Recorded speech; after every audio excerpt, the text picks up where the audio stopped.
lähme siis Jumala sõna juurde ja teeme lahti siin siis kõigepealt Apostli 10:38. Ja teemaks on siis, kuidas vastu seista kuradile ja kuidas ta kasutada oma meelevalda tegelikult. Apostlite 10:38 ütleb, kuidas Jumal Jeesuse Natsaretist oli võidnud püha vaimu ja väega ja kuidas tema käis mööda maad ja tegi head ning parandas kõiki, kelle üle kurat oli saanud võimuse, sest Jumal oli temaga. Nüüd üks asi, mis meil tuleb seoses haigustega väga selgelt paika panna, on see, et Jumal on see, kes on tervendaja ja kurat on see, kes on haiguste põhjustaja. Nüüd see on üks asi, kui me räägime üldse meie positsioonist ja ka kuradile vastu seismisest, siis sa pead väga selgelt teadma, et haiguste puhul see ei ole Jumala õnnistus, see ei ole Jumala plaan, see ei ole mingi Jumala eesmärk sinu jaoks, et sa peaksid sellega kuidagi hakkama saama, vaid sa pead selge positsiooni võtma. Haigused ei ole midagi sellist, millega lihtsalt tuleb elus läbi saada, vaid see on oma olemuselt kuratlik. Kui sa vaatad, ütleb, kurat oli saanud võimuse ja Jeesus parandas. Me näeme siis, see on konkreetselt see väga selge printsiip, mis tuleb paika panna enda jaoks. Nüüd vaatame korra veel Johannese 10:10. Johannese 10:10. Nüüd Jeesus vastandab siin ennast kellegile, keda ta nimetab vargaks. Need on tuttavad kirjakohad kindlasti, aga ma arvan, et meil on hea neid üle vaadata.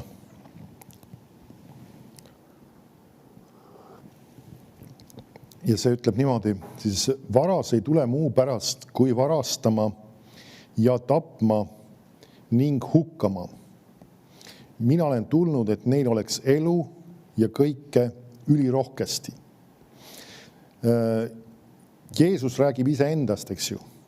Ja ta vastandab ennast siis kellelegi, keda nimetab vargaks. Ja ta ütleb, et millega see varas tegeleb siis. Loogiline, et kindlasti varastamisega, aga ta lisab juurde ka, et veel tapmisega ning ka hukkamise või hävitamisega, nagu mõned tõlked kasutavad seda sõna. Nüüd, need on need 3 asja, mis kvalifitseerivad ära selle, kui sa näed midagi sellist kuskil toimumas, siis sa võid teada, et selle taga ei ole Jumal. Nüüd vahetevahel inimesed näevad erinevaid õnnetusi ja katastroofe ja surma ja sõdasid ja sellised asju, et arvad, et miks Jumal laseb neid asju sündida või miks Jumal korraldab selliseid asju. Nüüd see on väga vale suhtumine. Jumal ei ole neid korraldamas. Teatud kontekstis tal tuleb lasta, sest inimesed teevad teatud valikuid küll. Sest et Jumal ei ole see, kes saab asju alati määrata. Mõni ütleb, mis sa ütled, et Jumal ei saa alati. Iva on selles, et Jumal on andnud inimestele vaba tahte. Ja ta ei sõida inimese vabast tahtest üle. Ja see on see koht, kus ta ei saa teatud asju teha. Sest me näeme ka Jeesus ei saanud oma kodukohast teha imesid. Ja seal on kasutatud just sõna ei saanud. Järelikult see näitab seda, et Jumal on piiratud millega inimeste tahtega ja ka sageli sükeste valede otsuste ja ütleme valede arusaamadega ja need võimaldavad sageli ka kuradil tegutseda. Nüüd aga üks asi on see, et me peame enda jaoks paika panema, kui me näeme midagi sellist. Et see ei ole jumalik õnnistus, see ei ole Jumala plaan. Nüüd Jeesus ütleb väga selgelt, mis on, mina olen tulnud, et neil oleks elu ja kõike ülirohkesti. Nüüd see elu ilmselgelt viitab väga paljudele asjadele ja kõike ülirohkesti kindlasti sinna alla ma võin panna ka tervise, kuigi me võime sinna materiaalsed asjad ka panna. Nüüd vaatame, lähme Efesoste kirja 4. peatüki. Ma käin mõned asjad üle uuesti.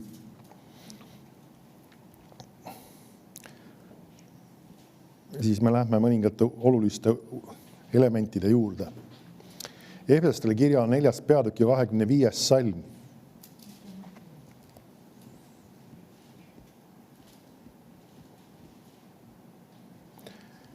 Ütleb, sellepärast jätke maha vale ja rääkige tõtt igaüks oma ligimesega. Sest me oleme üksteise liikmed, siis ta ütleb, vihastuge, aga ärge tehke pattu. Ärge laske päeva looja minna oma vihastuse üle ja ärge andke maad kuradile. Nüüd see on see viimane fraas, millele ma tahan just tähelepanu juhtida 27. salmis. Ma loen sulle sellega laiendatud tõlkes.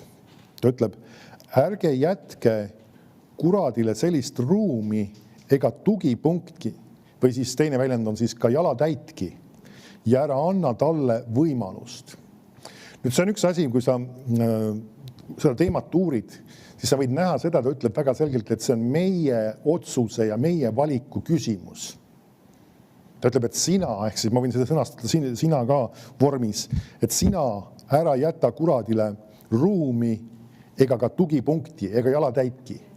Ehk siis, või samamoodi nagu meie siis tavaline tõlge ütles, ärge andke, või sina ära anna maad kuradile. Et see on see, kui palju kurat saab sinu elus tegutseda, see on sinu määrata.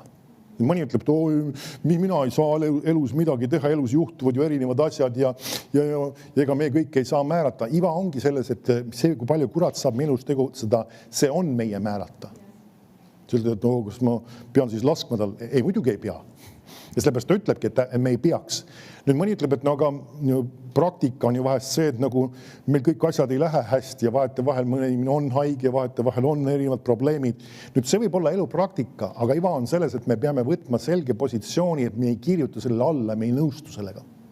Sest kui me ei võta seda positsiooni, siis kurat kasutab seda ära ja nii-öelda leiab võimalusi ja leiab variante, kuidas tegutseda.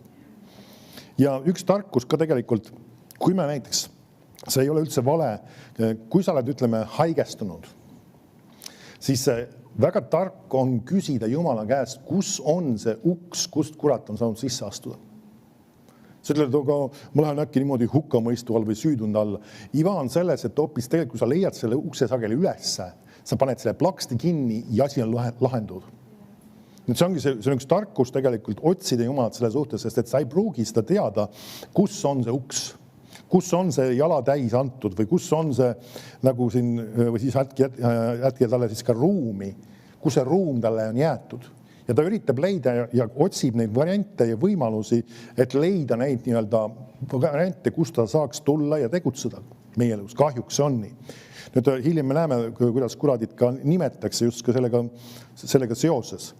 Nüüd, kui sa vaatad siin tegelikult on paar tükki ära mainitud. Ta ütleb alguses siin, jätke maha vale ja rääkige tõtt, aga ligimesega. Kristlane, kes näiteks pidevalt valetab, ta jätab sellega enda jaoks ukse lahti kuradile. See on tõsine asi tegelikult. Miks ta kirjutab, Efesuse kirjas kirjutab kristlastele seda, et ärge valetage. Ta mõtleb, kas kristlastele peab seda rääkima. Aeg-ajalt peab. Need enamasti inimesed mõtlevad seda, et need on sellised väga karmid ja plangid asjad, mille inimesed valetavad. Vahest inimesed on harjunud, nagu öeldakse, valetama nii-öelda, kuidas öeldakse vahest nagu läbi lillede. Või nii-öelda mõned ütlevad, et see on selline, see lihtsalt on selline asi, ma ei saa midagi muud moodi teha. Nüüd me peame väga selgelt enda jaoks paika panema, et valetamine ei ole midagi sellist, mille me alla kirjutame ja punkt. Amen. Ja teine asi, mis ta ütleb, et vihastuge, aga ärge tehke pattu. Me näeme seda, et tegelikult kui see vihastumine, see viha võib teatud mõttes isegi edasi minna kibeduseks või pahandumiseks, kui see jääb inimese ellu. Sest märkad, ta ütleb, et ära lase päeva looja minna. See tähendab seda, et see asjad ei saa korda seatud. Kas see võib olla kuradile uks, kus ta astub sisse? Näiteks, kui sa oled inimene, kes on abielus ja sul tekib võib-olla mingi konflikt kodus sinu abikaasaga, siis see asi tuleb ära lahendada. Enne, kui sa magama heidad. Amen. Ja see on oluline, et me oleme sükse suhtumisega kohe, et see asi tuleb korda seada, see asi tuleb ära lahendada, on vaja teatud, ja see ei tähenda seda, et sinu õigus peab sündima. Vaid iva on selles, et vahest sul on vaja andeks paluda, vahest sul on vaja leppida, vahest sul on vaja nii-öelda teha mingid otsused ja see ei tähenda seda, et see asjad lähevad täpselt nii, nagu sinule meeldib. See on oluline, et me sellised uksed paneme kinni, sest mõne inimese jaoks, kui ta ei sea neid uksi ei pane kinni, tervenemine ei pruugi sündida. Ja nii-öelda mõni inimene on isegi mingis pahandumises või kibeduses aastaid ja kannab seda enesega ja siis ta küsib, et miks ma olen haige ja miks mul sellest asjast pole terveks saanud ja seda on palutud ja teist palutud ja mis iganes ja midagi ei ole muutunud. Ja see on tõsine teema tegelikult vahest. Mõned inimesed on üks asi, ma toon selle siia vahele, kuigi seda siin otseselt kirjakohas sees ei ole, aga kahjuks, kui sa vaatad seda, siis ka Piiblis me näeme seda, et Jumala sulased sageli satuvad, nagu öeldakse, mingis mõttes vahest inimeste pahandumise tule alla. Ma ei tea, kuidas ma seda nimetaksin. Need, kes on jutlustajad, me näeme, inimesed vihastusid kelle peale? Jeesuse peale, siis me näeme erinevate jutlustajate peale, kes iganes Jumala sõna veel jagasid, ütleme Uues Testamendis apostlite peale, me näeme kogu aeg ja nende suunast tuli sageli see tuli. Ja see tänasel päeval, see Jeesus isiklikult ei ole võib-olla kohal ja apostlid ka ei ole isiklikult kohal, aga on need, kes on pastorid, jutlustajad ja sageli nemad satuvad selle tule alla. Nüüd see on selle töö osa küll osalt, aga iva on selles vahest inimesed ei anna aru, et seesama pahandumine või ka, ütleme, Jumala sulaste jutlustajate halvustamine võib nende jaoks olla see uks, mis laseb nende ellu tulla teatud hävingul ja kuradil sisse astuda. Ja see on üks asi, mis me peame mõistma seda, et see on tõsine asi ja selles mõttes, nüüd kas alati nõustud iga jutlustajaga või ütleme isegi iga pastoriga? Sa ei pruugi isegi nõustuda. Ja võib-olla mõningad detailid on, milles on võib-olla sa arvad teistmoodi mingis praktilistes asjades. Aga iva on selles, et tegelikult sul on vaja üks väga selge hoiak võtta, et nagu öeldakse, kui see ei ole minu meelevallas ja minu ülesanne seda inimest paika panna, siis ma ei tegele sellega lihtsalt. Ja kui lugu. Nii, vaatame veel, lähme Efeslaste kirja 6. peatükki. Ma käisin neid kirjakohti küll eelmisel kordadel läbi, aga mitu korda teatud asjade vaatamine on sageli see, mis on kasulik meile. Efeslaste 6:10 ütleb, lõpeks mu vennad, saage vägevaks issandas ja ta tugevuse jõus. Või mõned tõlkid ütlevad ka olge vägevad.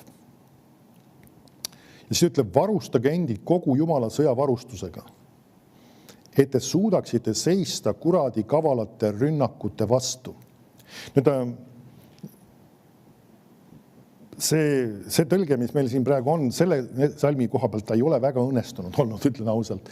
Sest et enamus teised tõlked tõlgivad selle 11. salmi natukene teistmoodi ja seal on väga olulisi asju, mis nad teistmoodi tõlgivad. Ma loen sulle 11. salmi näiteks laiendud tõlkes.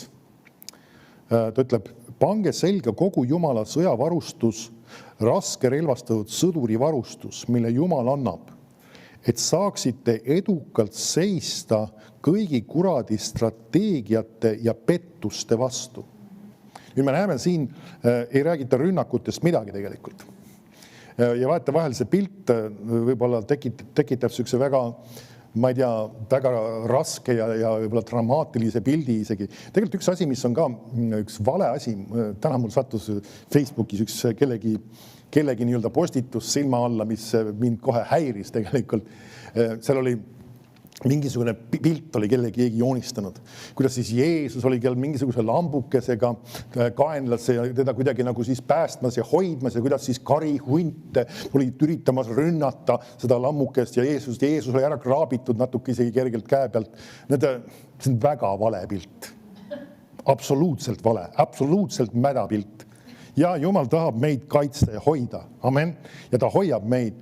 Aga iva on selles, et Piibel räägib sellest, et meie peame seisma vastu kuradile. Kui me räägime huntidest, siis Piibel räägib, ütleme, huntidest kui sageli ka inimestest, kellel on teatud valed hoiakud kas õpetuses või ütleme muudes asjades. Aga iva on selles, et meie peame selles suhtes positsiooni võtma. Meil on antud meelevald. Amen. Et see on vahest väga vale pilt, vahest mõtlevad, et Jumal hoia mind kuradi eest, Jumal tegele sina kuradiga ja et kuradi saaks mulle seda teist ja kolmandat. See on väga vale pilt tegelikult. Me oleme täna selles positsioonis, kus me peame ise tegelema. Tema ei võta sinu ees sellega tegelemist. Aga nüüd lähme tagasi selle juurde. Nüüd siin on siis sama oluline element, mis ma just välja tõin, ma loen uuesti selle, et need on siis saaksite seista kõigi kuradi strateegiate ja pettuste vastu. Nüüd, kui kellelgi on mingisugused strateegiad ja tal on pettused ja tahab sind tegelikult sellega nii-öelda konksu otsa tõmmata, siis mismoodi need sinuni jõuavad, need strateegiad või pettused? Keegi peab neid asju rääkima. Nüüd see ongi seesama iva tegelikult, kui ta räägibki kuradi niinimetatud rünnakud, nagu meie siis 68 aasta tõlge välja toob, siis ta tegelikult räägibki just mõtetest või asjadest, mis sa võid kuulda ja mis tegelikult ei ole Jumal sulle andmas. Nüüd sa küsid, et kas ma kuulen lausa kuradit rääkimas. Nüüd ma ei arva seda, et sa peaksid hakkama mingite kuuldavaid hääli kuulma. Nüüd, aga vahetevahel kurat võib kasutada ka teisi inimesi ja nemad räägivad sulle negatiivset asju. Oleme ausad, tegelikult vahetevahel see võib olla, ka isegi võib meedia olla, see võib olla isegi ajakirjandus, see võivad olla ka teised inimesed, ka uskmatud inimesed, kes võivad rääkida hirmu, uskmatust, kahtlusi, igasugused erinevad negatiivsed asju. Ja see tegelikult oma olemuselt on kuratlik. Mis pärast kuratlik, sest et ta on vastuolus Jumala sõnaga ja selles on teatud, mis asjad, pettused ja strateegiad siin nii-öelda konksu otsa tõmmata. Sellepärast me peame näiteks olema väga valivad selle suhtes ka, mida me kuulame. Amen. Ja ma olen seda varem maininud ja ma ütlen seda uuesti. Sa pead olema väga tark ja väga ettevaatlik üldse meediat kuulates. See ei tähenda seda, et sa ei tohi üldse kuulata, aga sa ei peaks, nagu öeldakse, pimesi kõike alla neelama, mida sulle, mis iganes televisioon või tänasel päeval siis ütleme sageli ka igasugused YouTube'id ja muud vesandused ette paiskavad, et kõik nagu oleks puhas tõde. Me oleme tänasel päeval, ma arvan, et sul on mõningad mõttelaad asju siia kõrvale. Me oleme tänasel päeval jõudnud sellesse kohta, kus meie tehnoloogia ja ütleme, paljud vahendid on arenenud ikkagi väga absurdsetesse kohtadesse, kus sa võid täna näha videosid internetis, mis on tegelikult võltsingud. Tähendab, seal on reaalsed inimesed või isikud tegutsemas nendes videodes, aga see, mis nad teevad või see, mis nad räägivad, ei ole üldse see, mis nad on kunagi üldse teinud. See on võltsing täiesti. Sa pead aru saama, et sellised asjad tehakse.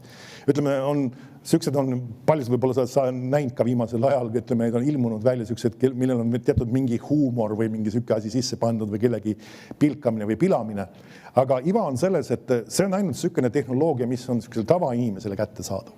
Aga inimesed, kes on nii-öelda hoopis kõrgemas tasemes, nendel on nii-öelda tehnoloogia, kus nad võivad neid asju nii filigraanselt võltsida, et sinu nii-öelda tavaline silm ei eristagi seda üldse enam. Ja sellepärast on tark olla nii-öelda juhitud Jumala vaimust. Et kas see asi üldse on praegu usaldusväärne. Ma näen seda pilti, ma näen seda inimest rääkimas ja tegemas seda teist ja kolmandat ja neljandat, mis iganes, aga kas see tegelikult on üldse toimunud? See, et sa pilti näed, see ei tähenda seda, et see on kindel tunnistus selle kohta, et see toimunud on. Et see on selline tarkus tegelikult meeles pidada, me oleme kahjuks selle asjaga arenenud vägagi nii-öelda veidrasse kohta, kus on võimalik ka väga palju asju järgi võltsida. Nii, okei, vahemõte siia lihtsalt see. Nüüd lähme tagasi, nüüd kui sa kuuled asju, kui räägitakse asju, siis ka mõned inimesed ei pruugi asju rääkida pahatahtlikult. Arst võib sulle anda näiteks informatsiooni või diagnoosi sinu haiguse ja olukordade asjade kohta ja see, mis ta räägib, ei pruugi nagu öeldakse tema hariduse ja tema arusaama suhtes vale olla. Aga see ei ole võib-olla see, mida sinul on vaja oma usu kasvatamiseks kuulda. Eriti, kui sa seda nagu öeldakse uuesti kordad üle, uuesti mõtiskled, uuesti üle loed. Ja vahest mõned inimesed otsivad näiteks, kui nendel on mingi terviseprobleem, nad otsivad kõik võimalikku informatsiooni selle kohta, mida sellest haigusest siis sulle internet annab. See ei ole tark koht, kus seda kõik otsida. Vahest mõned inimesed panevad endale diagnoosi isegi Google'iga. Ja selles mõttes sageli see on sellisel mombel diagnoos juba, et nagu see on rohkem hirmust juhitud, kui isegi arstiteadusest juhitud. Sest kui sa nagu öeldakse, loeksid kõiki neid juttu, siis nagu öeldakse, varsti hakkaks iga haigus sulle sobima, kui sul natukenegi kuskilt midagi valutab. Sest et sellel on sellised sümptomid ja sellel on ka sellised sümptomid ja kui sa ei jaga midagi eriti arstiteaduses, siis sa võid endale diagnoosida ikka väga palju asju kokku. Nii et ole tark nendes asjades. Amen. Igaks jooks nagu oleks see jälgi, mida sa vaatad, mida sa kuulad ja katsu oma südames järgi, kas see on see asi, mis sa pead vaatama, kas see on see, mida sa pead enesesse laadima. Ka isegi, kui me räägime kristlikest asjadest, siis ka see, et on keegi jutlustaja rääkimas või et see on kristlik asi või see on või mõne koguduse koosolek, see ei tähenda seda tingimata, et sina pead seda vaatama. No, kas see on põnev ja see on huvitav ja see on põnev jutlustaja. Küsi püha vaimu käest enda südames, kas see on asi, mis ma peaksin vaatama. On mõningad asjad, mis võivad sulle osutuda ohtlikuks. Mismoodi? Sest et need mentaliteedid või vildakad hoiakud, mis võivad kogu selle asja sisse peidetud olla, need võivad midagi, nagu öeldakse, sinu ellu külvata, mis võib tegelikult sulle aastateks probleeme isegi tekitada. Nüüd me ei ole hirmu all, aga see, mida sa kuulad, on see, milliseks sa muutud. Ja kui inimene on ise võib-olla teatud valesid hoiakuid, valesid suhtumisi täis või ta on mängimas kurjade vaimudega ja sina oled kogu aeg sellest allikast ammutamas, siis saame aru, ta kannab sinu ellu mitte ainult neid asju, mis ta õpetab ja räägib, vaid ta kannab ka seda, kes ta on. Üks kirjakoht on tegelikult meil, see on evangeeliumites, mul ei ole praegu hetkel täpselt kirjas, aga kus Jeesus toob selle just välja, et ka variserid ja kirjatundjad, et nad toodavad enesele järgijad, kes on samasugused nagu nemad. Tähendab seda, et nad klopeerivad nendesse enda valed hoiakud ja suhtumised, mitte ainult selle õpetuse, mis nad räägivad. Nad võisid isegi juttu, võib-olla isegi õiget juttu rääkida enam-vähem, aga nad kopeerisid just selle sama, mis olid nende hoiakud ja suhtumised. Sellepärast on oluline jälgida, keda sa kuulad, mida sa kuulad ja tänasel päeval sul on väga palju võimalik kuulata, sellepärast sa pead olema tark ja valima. Amen. Et nagu ära viska lihtsalt YouTube'i, kui sul on mingid teemad, tahad tutvuda, et lihtsalt viskad YouTube'i kuskil mingisuguse sõna sisse ja vaatad sellel teemal tulevad erinevad jutlused ja kukud teid kohe kuulama. See ei ole tark ja turvaline. Sa pead teadma, kes need inimesed on, mida nad jagavad ja kas see on usaldusväärne materjal, mida sa kõik oled kuulamas. See on põnev pealkiri, ei tähenda seda, et sa peab kuulama seda. Amen. Okei, lähme tagasi selle teema juurde siis. Lähme 1. Peetruse 5:6.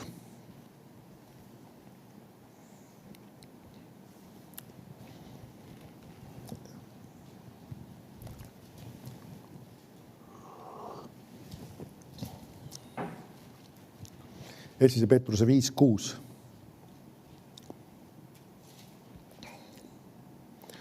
Ütleb, siis alanduge Jumala vägeva käe alla, et ta teid ülendaks omal ajal, heitke kõik oma mure tema peale, sest tema peab hoolt teie eest.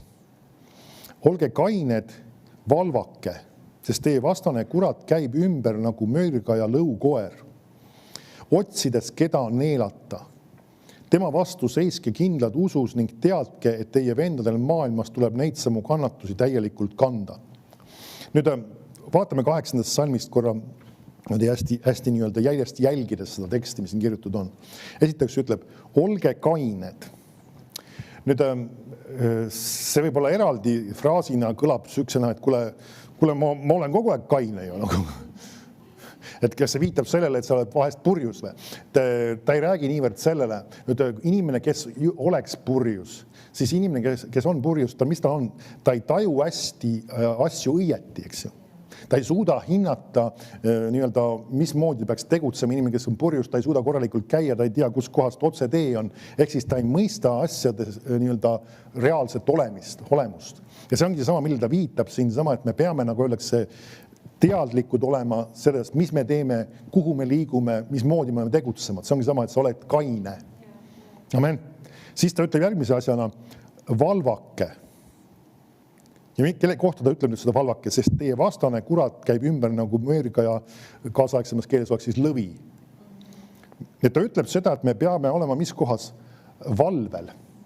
Mis see tähendab seda, see nüüd, kui sina peaksid olema ütleme, mingisugune valvur kuskil mingisugusel firma või mingisugusel tööobjektil, kus on seal mingisugune vara, millel sa pead silma hoidma peal, siis üldreeglina tavaliselt on see, et sa ikkagi ei saa päris öö läbi lihtsalt magama heita. Ütleme, kui on tegemist sõjaolukorraga, kus keegi pannakse sõjaväes valvepostile, siis ta ei saa nagu oleks lihtsalt magama sinna heita. Ta peab olema situatsioonis, kus ta nii-öelda on valmis, kui vaenlane peaks tulema, kohe tegutsema, nii-öelda andma teistele teada, mis iganes. Ta peab olema selles situatsioonis. Ja ma ei ütle seda, et sa pead öösel üleval olema, ma ei räägi sellest. Aga ma räägin just sellest mentaliteedist, et sa oled selles positsioonis, et nagu öeldakse, kui nüüd tuleb, mis iganes situatsioonis kuratlik pakkumine, kuradi poolt mingisugune mõte, mingisugune asi, siis ma olen kohe sellega valmis tegelema kohe, mis iganes situatsioon on, mis iganes olukord on. Amen. Et me, nagu öeldakse, kurat ei vali, nagu öeldakse, õiget aega või alati sükest sobivat hetke. Ta valib just süke, mis on just sobimatu hetk ja mis on võib-olla sükene olukord, kus mõtled, et nagu, kuule, nüüd praegu ma ei saa sellega siin tegeleda, ma ei saa praegu sellega, saad küll. Alati on võimalik ja see tähendab, et sa võtad selle selge positsiooni, ma olen valvel. Nüüd ta käib ümber nagu siis mörgaja lõvi. Miks ta võrdleb teda lõviga? Nüüd, kas sa märkad, ja ta ütleb, et ta otsib, keda neelata. Järelikult ta ei saa tulla lihtsalt, nagu öeldakse, sulle oma lõuad külge panna ja sind alla neelata, vaid ta otsib võimalust. Ehk siis ongi sama, mis oli eelmine kirjakoht ka, et ärge andke maad. Ehk siis ta otsib võimalust, kus kohas saaks midagi välja pakkuda, kus saaks sind lõksu tõmmata, kuidas saaks sind petta ja nii kui sa selle ära tabad, kuidas ma taban ära, et kurat on midagi välja pakkumas. Natuke me vaatame seda hiljem ka, aga tegelikult see on väga lihtne, seal on 2 põhilist asja. Kas see idee või mõte, mis sulle välja käiakse või mis tuleb sulle, kas see on Jumala sõnaga kooskõlas? Ja teine asi on tegelikult ka, kas su südames on rahu selle asja suhtes. Sest vahetevahel sul nagu öeldakse, ei pruugi kogu informatsioon, mida Jumala sõna nendest asjadest võib rääkida kogu aeg nagu teada olla. Sul ei pruugi see kohe meelde tulla, aga sa tunned oma südames, midagi ei klapi siin. See on piisav materjal juba. Et see on nagu, sa hakkad kellegi, näiteks ma rääksin enne jutluste kuulamist, hakkad kellegi jutlust kuulama, paned selle käima ja kõik, mis ta räägib, on nagu justku kena, aga sul on seespidi midagi ei klapi siin. Pane see kinni ja tegele millegi muuga targemaga. Amen? Sul ei ole vaja, nagu öeldakse, no aga mis seal ikka valesti on? Aga mis ta ikka õpetab, mis see seal valesti on? See pole alati oluline teada saadagi. See ei jõua kõiki neid asju, kõiki nüansse kinni püüda ja Jumal ei pruugi isegi sul alati öeldagi. Vahest see võib olla selle inimese, nagu öeldakse, mingisugune elu, mis on nii-öelda paigast ära ja mida ta ei räägigi sulle seda. Ta tegeleb temaga, annab võib-olla talle armu ja võimalust muutuda, aga ta tahab, et sina, nagu öeldakse, ei saaks nende probleemidega mürgitatud. Amen? Ja kogu lugu, sul ei ole rahu südames, pane kinni, kuula seda, mis on usaldusväärne. Ja näiteks, ja ka see on tarkus tegelikult, et sa ei oleks ammutamas ja joomas väga mitmetest ja väga erinevatest allikatest. Tänasel päeval inimestel vahest meeldib väga palju, hästi erinevaid asju. Ja see jutluste ja too jutluste ja see kogudus, 4., 5., 6., 7., 8., 9. Ja sul ei ole vaja nii palju erinevaid. Tea, kus on sinu kodu, kus on see põhiline koht, kus sa pead ammutama, kust Jumala sõna on sulle rääkimas, kes on usaldusväärsed inimesed. Sa ütled, aga teised on ka head. Ja võib-olla on, aga kas sul on vaja tingimata kõiki kuulata, sest et maailm on nii suur ja nii lai ja väga palju on erinevaid asju, mida inimesed võivad rääkida, mida nad võivad jagada, aga asjad ei ole, vaata, on teatud visioon, mis Jumal tahab meisse ehitada. Ja see on just see spetsiifiline visioon, mis on sinu ellu vaja ehitada. Ja sul ei õnnestu, nagu öeldakse, kõiki visioone ja kõiki rõhkusid ja kõiki asju kinni püüda. Amen? Ja see on tegelikult üks väga selge reaalne asi tegelikult. Vaatame veel edasi, ta ütleb, et ta käib ümber nagu siis mürga lõvi otsides, keda neelata. Ja siis me oleme valvel ja jälgimas seda, kus ta üritab ligi tulla, kus ta üritab nii-öelda petta. Ja siis ta ütleb tema vastu, seiske kindlad usus. Ja teadki, et teie vendadel maailmas tuleb neid samu kannatusi täielikult kanda. Me näeme siin, et siin ka usu element on väga oluline. See sama, et kui sa kasutad oma meelevalda, sinna me jõuame hiljem ka, siis kasutades Jumala sõna, ta põgeneb sinu juurest. Kus sa tead seda? Jumala sõna ütles seda ja kui sina ütled midagi välja, siis Jumala sõna on sinu vahend, millega sa seisad talle konkreetselt vastu. Amen. Kiitus Jumal.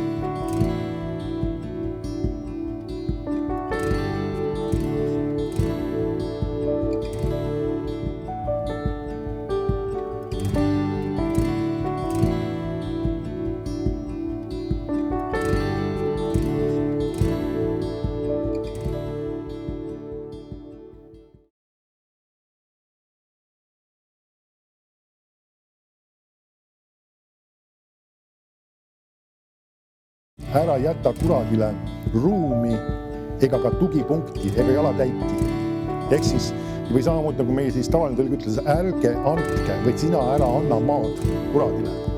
Kui palju kurat saab sinu elus tegutseda, see on sinu määrata. Me peame võtma selge positsiooni, et me ei kirjuta sellele alla, me ei nõustu sellega. Sest kui me ei võta seda positsiooni, siis kurat kasutab seda ära ja nii-öelda leiab võimalusi ja leiab variante, kuidas tegutseda.